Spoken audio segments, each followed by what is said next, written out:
aw ni ce.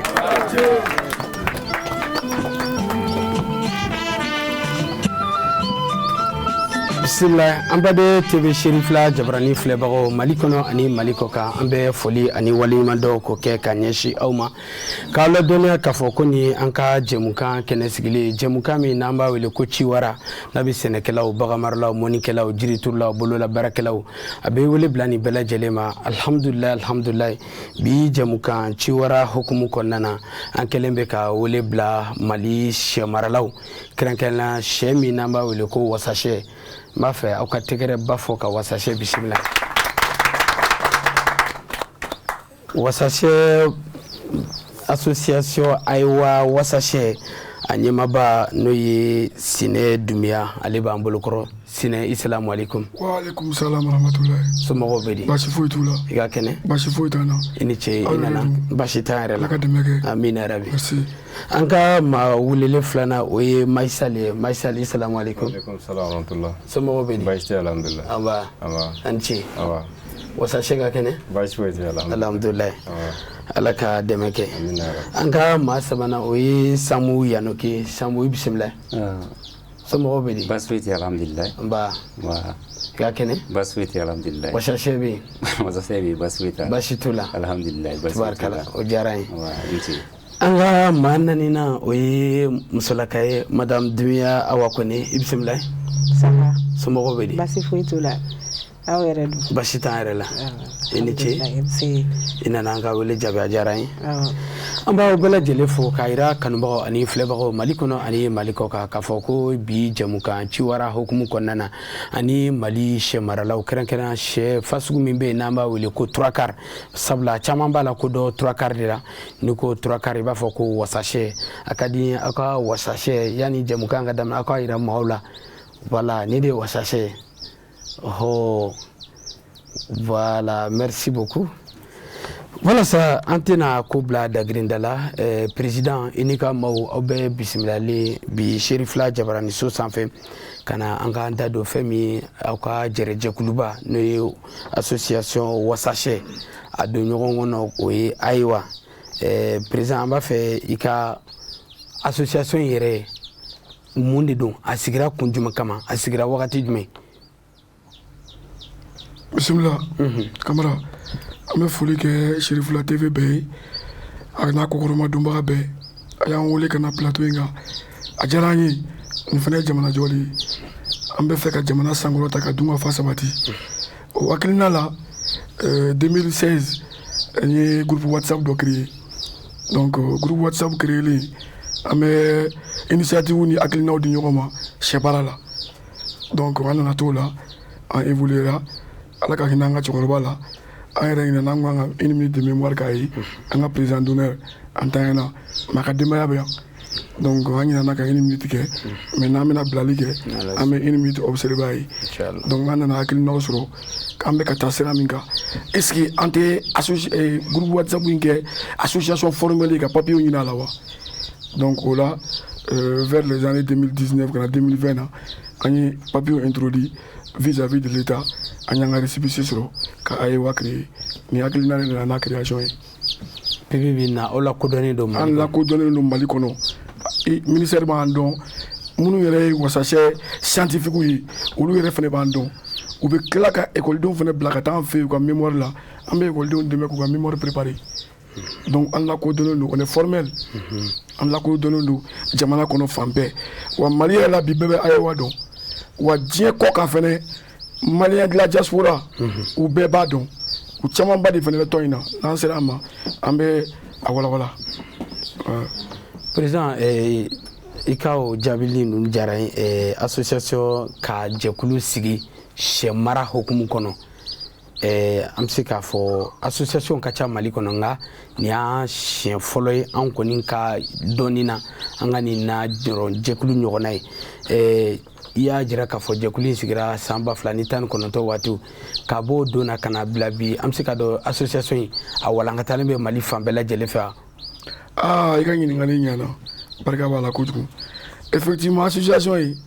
a bɛ Mali fan bɛɛ n'a bɔra Kidali la ani Tombouctou an ka point focal bɛ fan bɛɛ an ka point focal bɛ Bamako a bɛ intérieur fan bɛɛ donc a bɛ jamana fɛnɛ kɔ kan on est composé à peu près de 42 personnes mɔgɔ 40 ani fila bureau muso 8 b'a la a tɔ ye denmisɛnnin walaninw ani cɛkɔrɔbaw a tɔ ye olu ye donc depuis an ye association sigi mɔgɔw bɛ a la Kayika b'a la Sikaso ka b'a la Segu ka b'a la Bamakɔ ka b'a la Kulukoro ka b'a la bon Mopti ani dɔ bɛ kuma la olu ma fɛn kosɛbɛ bon Wolofɔ b'a la Sénégalais kelen b'a la Guinéen kelen b'a la Burkinabé kelen b'a la a sous-région mɔgɔw fɛnɛ b'a la olu fɛnɛ b'a la donc an ye Gabonais don an n'o bɛ kuma la parce que ka taga ni sɛ ye problème b'u kɔnɔna la fɔlɔ mais an n'o bɛ kuma la o Gabonais fɛnɛ o bɛ ka adhésion préparer donc Malien de la diaspora Malien minnu bɛ Espagne o mɔgɔ 2 b'a la Malien minnu bɛ Guinée équatoriale o mɔgɔ 2 b'a la Malien minnu bɛ France o mɔgɔ 1 b'a la Malien minnu bɛ Hollande o mɔgɔ 1 b'a la donc an ye nin bɛɛ installé wasasɛ baara la u ka village la région na Mali kɔnɔ. Tubarkala président i ni ce kuma ma ɲi da kelen da Sambu Yanoge wasasɛ caman b'a mɛn wasasɛ a tubabukan n'o ye turakari n'o ko sɛ in yɛrɛ sɔrɔla cogo di a nana cogo di wasasɛ yɛrɛ sɛ fasugu jumɛn alhamdulilayi monsieur Kamara ni ɲininka o la o diyara n ye donc wasasɛ ye sɛ métisselen de an ka farafin sɛ u b'a fɔ ma ko kokosɛ voilà ale ni tubabu ka sɛ dɔw bɛ yen u b'a fɔ ko Rhode Island Red donc olu 2 de kɛ u ye fɛngɛ di couragera ka sɔrɔ ka wasasɛ sɔrɔ ya o kɛra 1980 donc IR chercheur fɛ donc précisément centre régional de recherche agronomique donc IR bolofala mun filɛ nin ye Sotiba donc olu chercheur de ye o bila sen kan ka o kɛ wasasɛ wasasɛ yɛrɛ sɛmaralaw olu de tɔgɔ da ko wasasɛ ko tiɲɛ yɛrɛ la nin an wasa donc a y'an wasa sɛ min don a y'an wasa a ye tɛgɛrɛ fo la voilà donc o de kɛra wasasɛ sinon n'i i b'a ɲini kɔ kan a tubabukan lama o bɛ 3 quarts RIR o kɔrɔ 3 quarts RIR n'i ye couragement jateminɛ donc n'i ye wasasɛ yɛrɛ ta k'a lajɛ i bɛ taa sɔrɔ n'i ye a joli ta k'a lajɛ ka tilayɔrɔ 4 ye i b'a sɔrɔ tilayɔrɔ 3 bɛɛ ye tubabusɛ in joli de b'a la donc o de y'a kɛ 3 quarts RIR donc a tilayɔrɔ 1 dɔrɔn de bɛ farafinsɛ joli de b'o la donc o sababu sɔrɔla jumɛn fɛ n'i ye tubabusɛ in ta k'a lajɛ a bɛ fan di ka sago an ka farafinsɛ ninnu kan donc et puis sogo fana na a bɛ sogo di ka tɛmɛ an ka farafinsɛ in fana kan a ka bon n'an ka farafinsɛ in ye voilà donc maintenant pour que an ka se ka n'an nana n'a yan nɔ komi tubabusɛ ni nana n'a yan nɔ a marali kana na degun sɔrɔ donc an b'a kɛ cogo di walasa an ka farafinsɛ mun b'an bolo walasa an ka a nafa ka se ka a walankata donc hakilina de nana ni couragement kɛli ye donc k'a bila vraiment an ka sɛmaralaw ka bolo kan bon alhamdulillah bi na vraiment laɲini an bɛ se k'a fɔ k'a sabatira wasasɛ alhamdulillah c'est wasasɛ yɛrɛ san kɔnɔ a bɛ se ka fan mun di a bɛ taa fan 160 ka taa fan 173 sɛmuso kelen a b'o fan da awɔ o b'a jira k'a fɔ nafa b'a la kosɛbɛ o nafa b'a la kosɛbɛ mais danfara jumɛn b'a ni an ka farafinsɛw cɛ i n'a fɔ dala dumuni walima hali a buguni yɛrɛ sɔrɔ la a nafa ka bon ni a nafa ka bon ni an ka farafinsɛ ninnu ye fo siɲɛyɔrɔma 2 ou bien 3 parce que n'i an ka farafinsɛ ta k'a lajɛ olu ka fan dalen san kɔnɔ a tɛ tɛmɛ fan 60 ka taa fan 80 kan donc wasasɛ dun bɛ fan 160 ka taa fan 173 la donc non seulement fan dali la donc a fan caman bɛ sɔrɔ et puis sogo fana caman bɛ sɔrɔ wasasɛ kelen bɛ se ka taa kilo a donnikɔrɔ bɛ se ka taa fo kilo 3 ani kilo 3 ani gramme 80 la donc a sɛmuso bɛ taa kilo 3 la bon ni y'an ka farafin sɛ ninnu ta k'a lajɛ o cayalenba ye kilo 1 ani gramme 200 o y'a donnikɔrɔ ye sinon a sɛmuso yɛrɛ t'o bɔ yɔrɔ caman da voilà. I ni ce Sambu Yanogi an b'i fo kosɛbɛ Sambu Yanogi oui Samburu Yanogi Samburu Yanogi o ye dɔngɔnɔ ye dɛ awɔ dɔngɔnɔ don tabarikala ye halisa an bɛ an badi TV Sherifla filɛbagaw Mali kɔnɔ ani Mali kɔ kan an bɛ aw ladɔnniya k'a fɔ bi jɛmukan Ciwara hukumu kɔnɔna na an kɛlen bɛ ka wele bila Mali sɛ maralaw kɛrɛnkɛrɛnnen sɛ min n'an b'a wele ko wasasɛ walima turakar halisa wasasɛ ko nasiraw fɛ aw ka jɛrɛjɛkuluba in n'o ye ayiwa groupe wasasɛ yalwa laɲini minnu b'aw bolo Mali kɔnɔ bi wasasɛ ko la an balimakɛ Mahinsal i bɛ se ka dɔ fɔ la n bɛ a daminɛ ka a bɛɛ lajɛlen fo an minnu ye sera ka occasion d'an ma an ka na a ka plateau kan an bɛ aw fo ka waleɲuman dɔn foli diyara n ye donc an ka laɲini ye mun ye mɔgɔ kelen tɛ se ko la wasasɛ in hakilina taara maliyɛnw de fɛ jamana si sɛ tɛ Mali ta de don ni kɔni y'a mɛn ko 3/4 dɔrɔn ka n'a ɲini yɔrɔ si n'a ma bɔ Mali la yan a ma bɔ fan si Mali dɔrɔn de ye wasasɛ yɛrɛ de bɔra Mali la voilà Mali yɛrɛ de ka sɛ nin Mali yɛrɛ de ka sɛ ye nin i n'a fɔ jamana bɛɛ n'a ta ye bɛ yen cogoya mun na wasasɛ in fana ye Mali ka sɛ de i bɛ se k'a ta ka bɔ yan de ka taa n'a ye yɔrɔ wɛrɛ n'o tɛ n'i y'a mɛn ko 3/4 dɔrɔn Mali de don donc mɔgɔ kelen tɛ se ko la an jɛra ka an bolo fara ɲɔgɔn kan ka kɛ kulu ye walasa wasasɛ bɛ se ka yiriwa cogoya mun na ka taa Bamako fo ka taa an ka dugubaw la ka taa fo an ka togodaw la o de ye an ka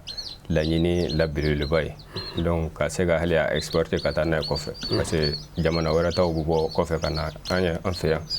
donc mun na an yɛrɛ fana tɛ se k'an ta ka taa n'a ye kɔfɛ o de kɔni y'an ka laɲini ye kosɛbɛ wasasɛ ka Mali fan bɛɛ labɔ Mali ka se ka wasasɛ sɔrɔ ka lafa ka tila ka se k'a labɔ ka taa n'a ye kɔfɛ ka taa n'a ye ka o commercialisation ka exporter ka taa n'a ye i b'a fɔ tɔw b'a kɛ cogoya min na walasa o ko ka se ka sabati yalwa fɛɛrɛ ni dabali b'aw bolo ko la wa bon fɛɛrɛ ni dabali bɛ yen mais moyen ko de bɛ se ka a ralentir dɔɔni parce que sisan an bɛ phase mun na a quantité tɛ yen ten k'a fɔ ko i bɛ se ka jamana bɛɛ labɔ n'a ye donc accent kan ka kɛ mun kan ka repros caya ka taa n'a ye phase industrielle la n'o ye ba durunikaw ye donc ni o repros sɔrɔla sɛdennin tɛ jɔ sɛfan tɛ jɔ donc a bɛ se ka sɛdennin bɛ se ka walankata fan bɛɛ voilà an ma se o yɔrɔ de ma dɔɔni donc an mago bɛ se jamana ɲɛmɔgɔw ka dɛmɛ ma o yɔrɔ la u ye dɔ kɛ mais o a danna sira la il faut que u ka a lasama ou bien partenaire privé bɛ se ka kɛ hali n'a ma kɛ gouvernement ye donc ka se ka wasasɛ caya k'a bugu a ka se ka Mali bɛɛ sɔrɔ fo ka se ka bɔ n'a ye jamana kɔfɛ Ala ko laɲini sabati an b'an yɛlɛma an balimamuso n'o ye madame Dumuya Awa Kone wasasɛ bi aw ye jɛkulu kɛrɛnkɛrɛnnen sigi Mali jamana kɔnɔ président da sera ma ka kɔrɔfɔw la an bɛ don min na ko bi wasasɛ aw ka groupe a lakodɔnnen don Mali jamana ɲɛmaaw fɛ wa aw bɛ Mali fan bɛɛ fɛ bi n'o ko ni maa ye ɲininka k'i da don wasasɛ yɛrɛ marali a nafa la nafa jumɛn bɛ wasasɛ yɛrɛ marali la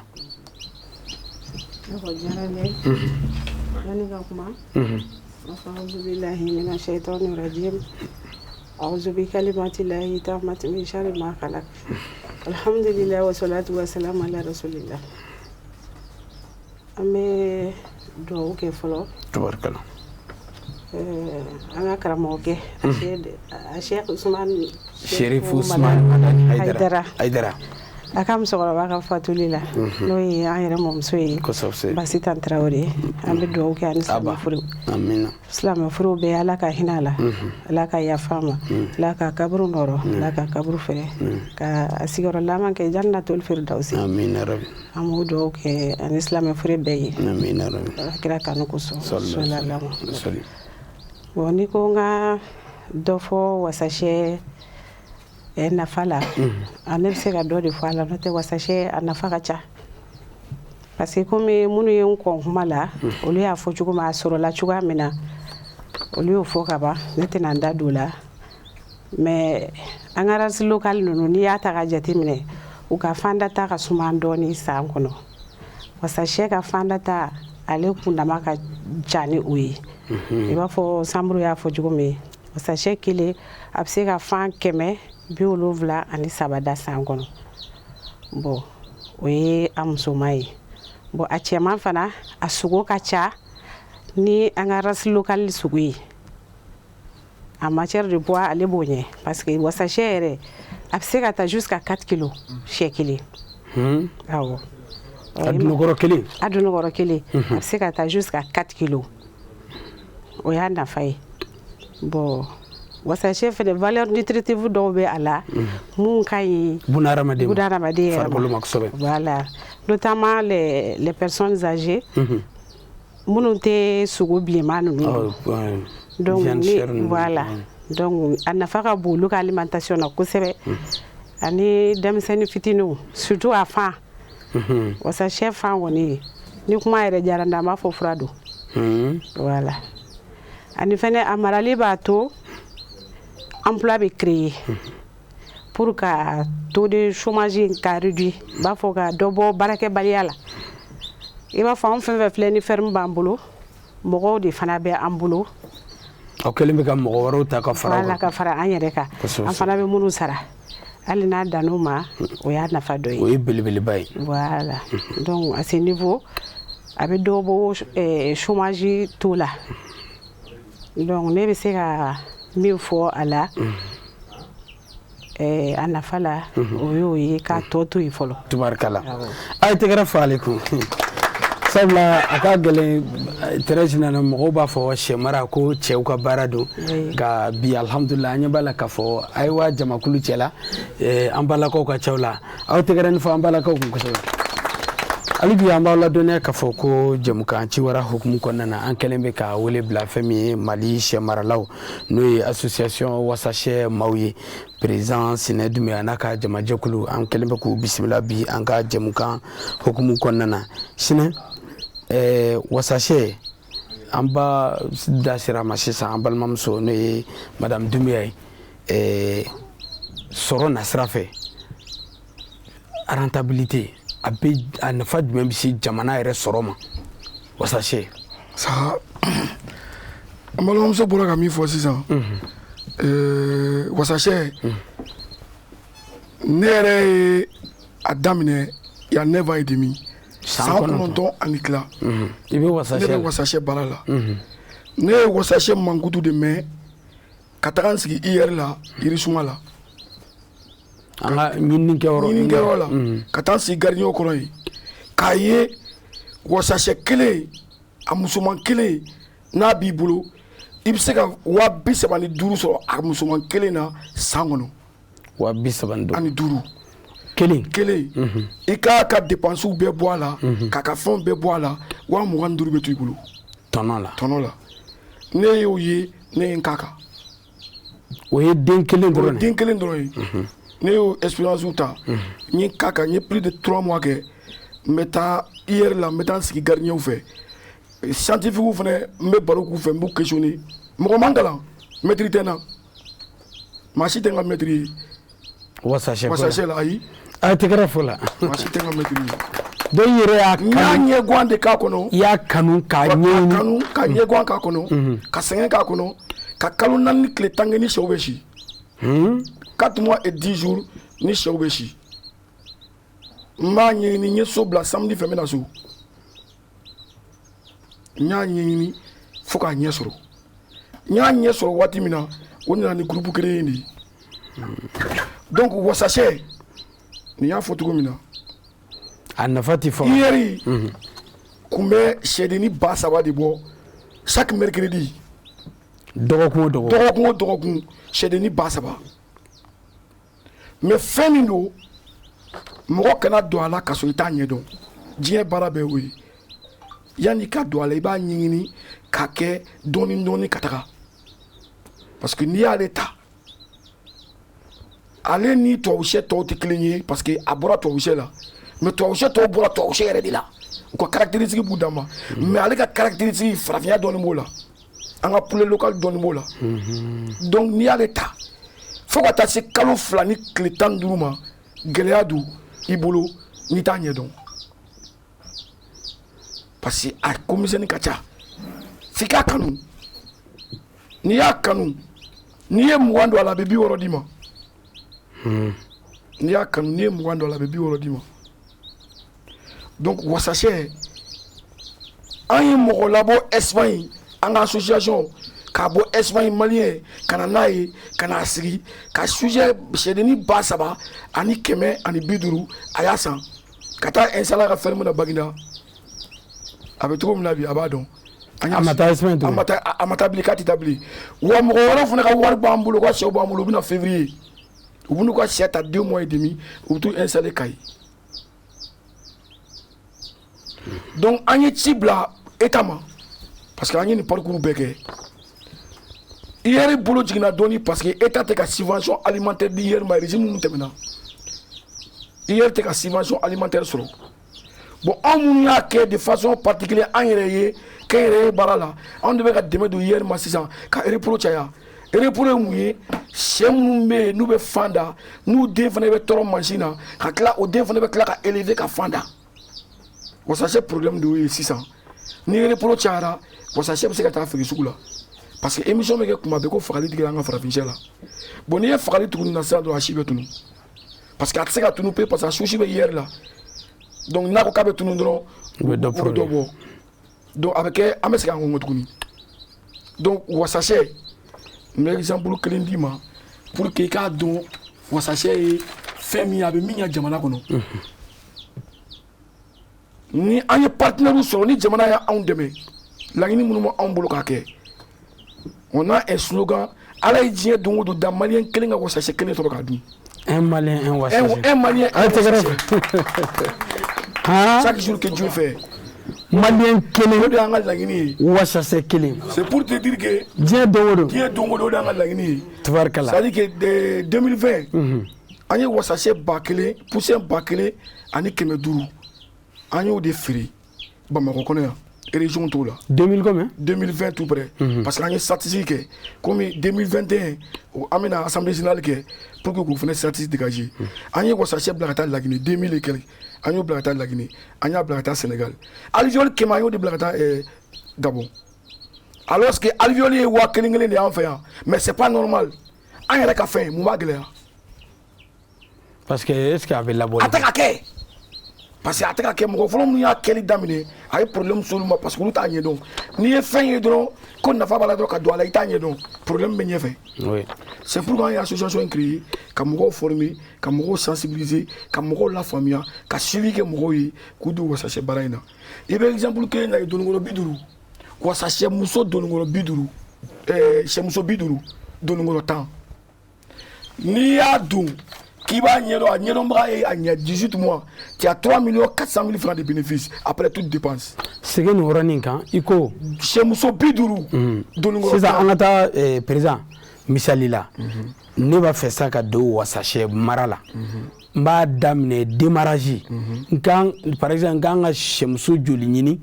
ka donnikɔrɔ hakɛ joli bila o cɛ la n b'a fɛ pour que mɔgɔw k'a faamuya voilà donc o la bɛɛ n'a fanga don mais an bɛ min conseiller comme scientifique yɛrɛ ye min fɔ an ye o ye sɛmuso 7 donnikɔrɔ kelen o la sɛmusow tɛ sɛgɛn parce que wasasɛ donnikɔrɔ ka kɛnɛ kojugu n'i y'a caya donnikɔrɔ ma dɔrɔn i ka donnikɔrɔ i ka sɛmuso bɛ épuisé joona mais n'i y'a bila sɛmuso 7 donnikɔrɔ kelen sɛmuso bɛ mɛn fanda la donc par exemple mɔgɔ min b'a fɛ k'a daminɛ bi jɛmukan in kɔfɛ maa min mana jɛmukan in na ne b'a fɛ k'a daminɛ a bi sɛmuso 7 de ɲini ani donnikɔrɔ kelen mais pour que araso kana kinya bolo a bɛ se ka kɛ sɛmuso 7 donungolo 2 ye parce que donungolo dɔ bɛ se ka sa ni donungolo sara araso bɛ tiɲɛ mais ni sɛmuso sara araso bɛ maintenir araso ye mun ye sɛmuso min ni donungolo min ka kan tɛmɛni kɔrɔ fɔ i y'a faamu wa maintenant ni y'a daminɛ n'i y'a daminɛ n bɛ exemple ta dɔrɔn sɛmuso 50 ani donungolo 7 de ka kan mais n'i ye dɔ fara araso kan i b'a kɛ donungolo 10 ye a donungolo 10 i b'a balo a don fɔlɔ ka taa se fo 6 mois ma yan'a ka fanda daminɛ i bɛ 1,280,000 francs i b'o dépenser a la 1,280,000 francs million kelen ni 50 ani 6 i b'o dépenser a la a fɛn bɛɛ a sulu jɔli wari a dumuni a fura a entretien a vétérinaire sara i b'o a bɛɛ de y'o ye million kelen ni 50 ani 6 n'i y'o don a la n'u nana se fanda ma 6 mois kɔnɔ ka daminɛ 6 mois la u bɛ san kelen kɛ fanda la an b'a ta 18 mois la parce que scientifique y'o de conseiller an ye sinon ne b'a bila fo 24 mois san 2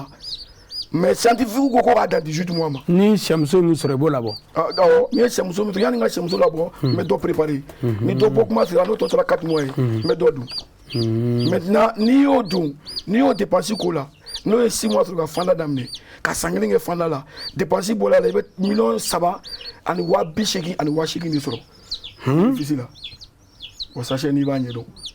o ye nin exemple de ye ka d'i ma pour que an ka se ka mɔgɔw ladon wasacɛ la mɔgɔw ka se ka wasacɛ baara Mali sɛ de don rien n'est important foyi ma bɔ kɔfɛ ka na n'i y'a ye jamana o jamana la a bɔra Mali la komi n y'a fɔ cogo min na donc a ye chômage kɛlɛ denmisɛnninw bɛ taa diaspora la a y'o kɛlɛ an balimamuso bɛ yan suguna Umu Suguna misaliya don k'a di mɔgɔw ma n bɛ n ka vidéo bila n b'a fɔ mɔgɔw ɲɛna mɔgɔw kana taa aventure la bilen parce que i tɛ taa aventure la n'i ma 3 millions n'i ma million 3 bɔ n'i ma million 2 bɔ million 2 mana k'i wolo an wolo an ka t'i investi i bɛ jamana nafa i b'i yɛrɛ nafa i bɛ bɛɛ nafa an balimamuso ye an ka vidéo ye YouTube sanfɛ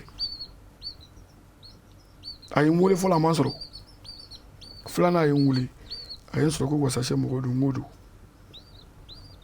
ko vraiment ale ye recherche kɛ diɲɛ sɛ bɛɛ la mais min ye Mali ta o de ka d'ale ye parce que ale ye malien ye o de ka d'ale ye Mali sɛ o de ka d'ale ye a ye tɛgɛrɛ fɔ o la Mali sɛ o sɛ donc n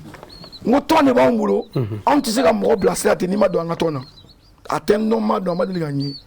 ye tɔn fɛɛrɛ fɔ a ye wari ci ma Orange Money fɛ n y'a don n ko bon i bɛ se ka kuma tɔn kan sisan i donna a ko n n'a dɛmɛ n ko n b'i dɛmɛ an bɛ aw de kama o an bɛ aw de kama n'i bɛ fɛ ka don a la anw donna a la de ka se ka fɛn sɔrɔ an yɛrɛ ye ka jamana nafa ka mɔgɔw nafa ka insécurité alimentaire kɛlɛ ka dun ka fa sabati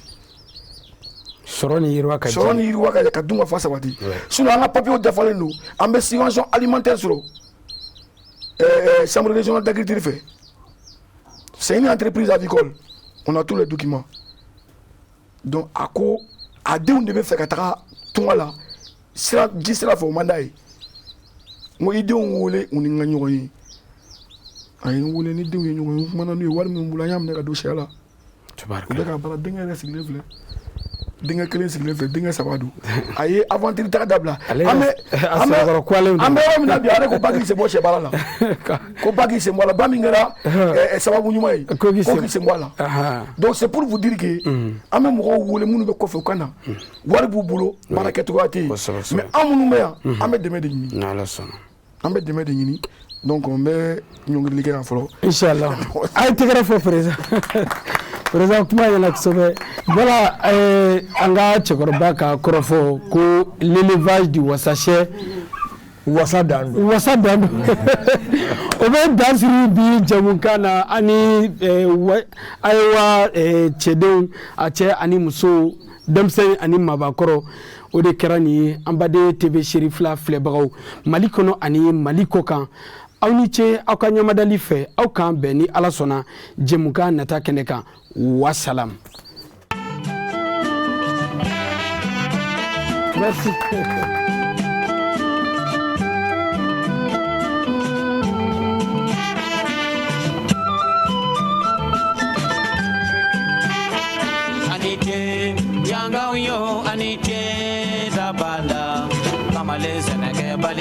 daba sango de ka d'o ma